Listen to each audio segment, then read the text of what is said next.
You know, we lived all over Kansas City, Missouri, and libraries were absolutely at the center of my existence. So I visited every neighborhood library in the Kansas City public library system.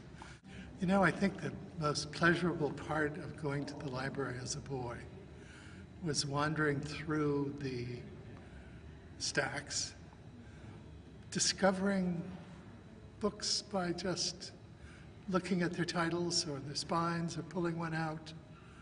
I remember the day, and I was probably 10 years old when I came across it. It was about Jesus as a businessman.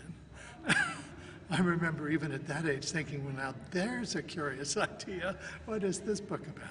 Because of the kind of subjects I write about, which tend to be highly technical, the libraries I use are usually university libraries or a private library like the wonderful Linda Hall Library of Science in Kansas City, Missouri, which was my basis for writing my book, The Making of the Atomic Bomb. So much of my education, and the education, I think, of a lot of children, is not in formal classrooms, but in the library, exploring on one's own.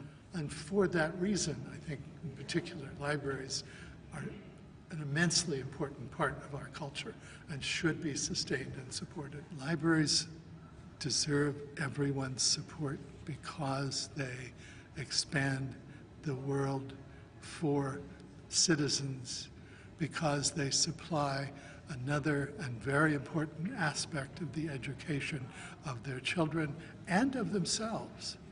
If you think about most people's focus in their lives with their work, they're somewhat limited to the direct work that they do. Libraries give them a way to learn, to change, to grow, perhaps even to transform. Libraries as public institutions in particular are ways to maintain a democratic society that's knowledgeable about the world. I think that's a priceless quality that we need to sustain.